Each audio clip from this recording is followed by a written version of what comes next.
बिस्मिल्लाहिर्रहमानिर्रहीम। नाज़रीन, वो लोग जो कि बहुत ज़्यादा ख्वाहिश रखते हैं कि अल्लाह रब्बुल इज़्ज़त उनको बेपनाह दौलत अता फ़रमाए और छप्पर फाड़ कर, जिसको कहते हैं ना दौलत का अनगिनत, अनलिमिटेड, इतनी दौलत कि जो संभाले से भी आसानी से संभाली ना जा सके। नाज़रीन, मैं आपको सच बात बताऊं, जो लोग इस बात की ख्वाहिश रखते हैं अल्लाह उनको ज़रूर देता है। ये बड़ी हैरानगी की बात है। मैंने बहुत सारे ऐसे लोगों को देखा है जो कि दौलत से बहुत मोहब्बत करते हैं, दौलत जमा करना चाहती हैं। कोई अच्छी बात नहीं है, मैं ये इसकी सपोर्ट नहीं कर रहा, लेकिन अल्लाह उनको देता है। एक बात है कि अल्लाह शीर ख़ौरमा, मतलब जो मीठी सवैयाँ होती हैं, या कि शीर ख़ौरमा उर्दू का बड़ा कोई डीप सा लफ्ज़ है, ये लोग जानते होंगे ख़वातीन। तो अल्लाह ताला उस जो वो खाता है उसको वो अल्लाह देता है। मैंने ये बिल्कुल अंदाज़ा लगाया है, और ये ख्वाहिश रखना कोई बुरी बात नहीं है कि आप ज़्यादा दौलत की ख्वाहिश रखें, लेकिन दौलत आने के बाद नंबर एक, आप में तकब्बर नहीं आना चाहिए। नंबर दो, जब दौलत आ जाए तो उन लोगों का ध्यान करें जिनके पास बहुत कमी है, जो बहुत मजबूर हैं, लाचार हैं।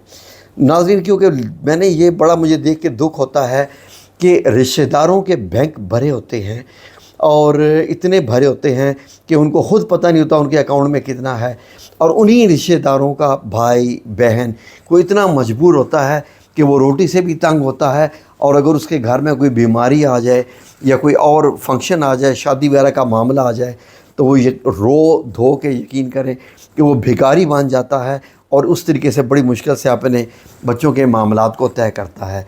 लेकिन जो भाई बहन होते हैं इस मामले में वो सपोर्ट नहीं करते। ऐसे लोगों की दौलत का कोई फ़ायदा नहीं है, और इसका हिसाब उनको उतना ही ज़्यादा देना पड़ेगा। बात हो रही थी कि ऐसा वजीफ़ा जो बेइंतहा दौलत लेके आए। जी नाज़रीन, जो बेइंतहा बेतहाशा दौलत लेके आए, ख्वाहिश रखें लेकिन नेक दिल से ख्वाहिश रखें। तो नाज़रीन, आपकी खिदमत में पेश है एक बड़ी ही खूबसूरत आयत है। ये आयत ऐसी है कि जिसने भी इस आयत का अमल किया है, अल्लाह रब्बुल इज़्ज़त ने उसको इतना अता फरमा दिया है कि उसके बाद एक तो उसके बैंक भर गए, उसको ख़ुद भी नहीं पता चला कितनी दौलत है। लेकिन वही बात कि देखें, हमने हर पहलू बताना होता है। अगर दौलत आ गई है तो उसका जो अच्छा पहलू है, दौलत आ गई है, गरीबों की खिदमत करें, रिश्तेदारों की मदद करें, सिला रहमी करें।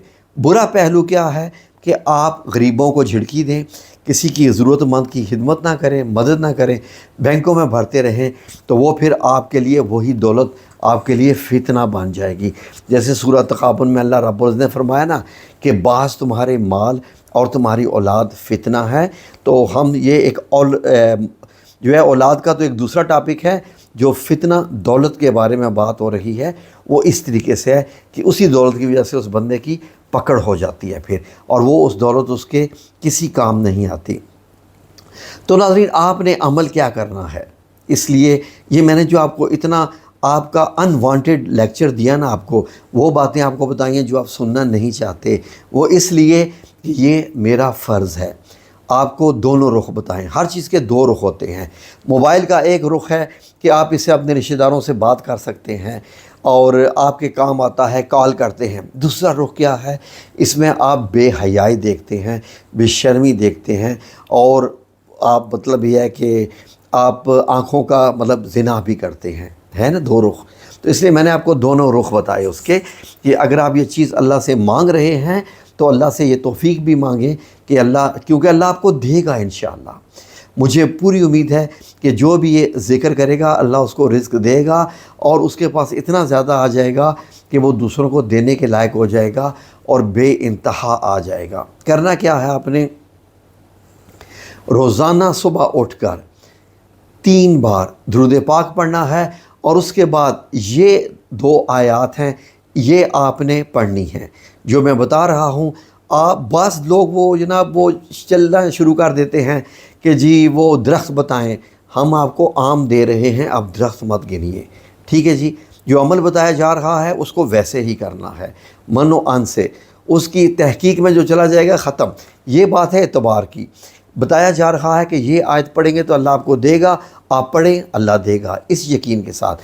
ڈاکٹر سے دوائی لے کے آتے ہیں تو کیا پہلے آپ تحقیق کرتے ہیں کہ یہ گولی کام کرتی ہے کہ نہیں؟ اس وقت تو آپ جناب الارم لگا کے اپنی دوائیاں کھاتے ہیں، لیکن جب آپ کو کوئی اللہ کی آیت بتائی جائے تو پھر اس کے بعد جناب آپ شروع ہو جاتے ہیں، اچھا کام کرے گی، کیسے کام کرے گی، کتنے دنوں میں یہ آیت کام کرے گی، کیا ہوگا، یہ وہ وغیرہ۔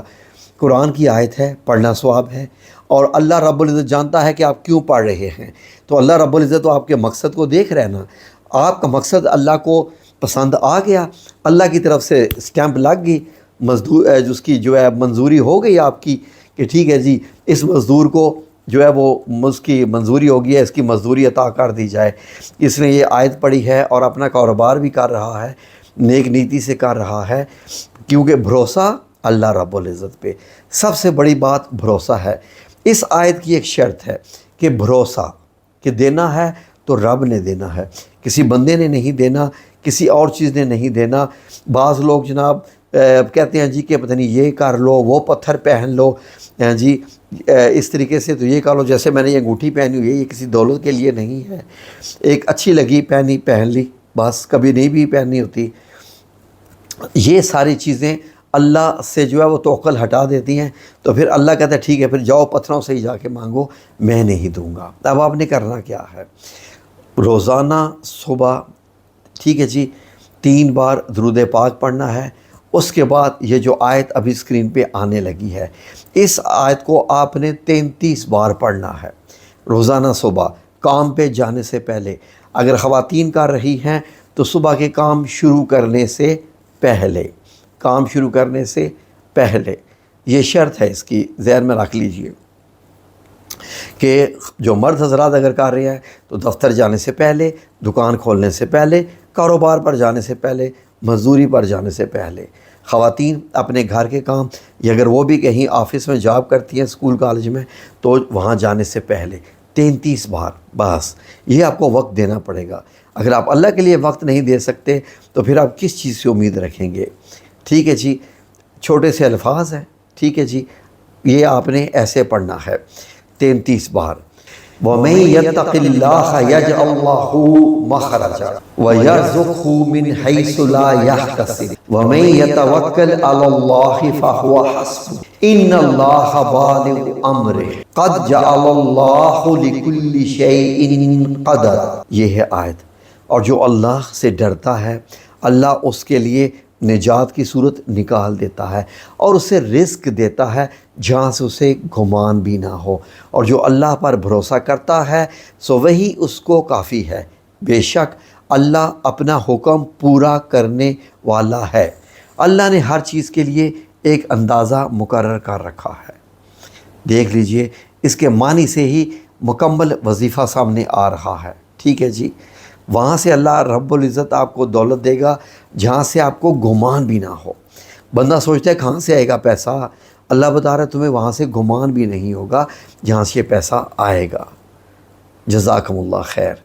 اور جب آپ وظیفہ مکمل کر لیں اس کے بعد یعنی اول آخر 3 بار درود پاک، اور یہ 21 دن کا عمل ہے، 21 دن کا عمل یہ مکمل کیجئے، اللہ سے دعا کیجئے، اللہ رب العزت انشاءاللہ آپ کی بھی جھولی بھر دے گا، اور پھر آپ بھی جو اللہ کی دی ہوئی توفیق میں سے ضرور خرچ کیجئے گا۔ آمین یا رب العالمین۔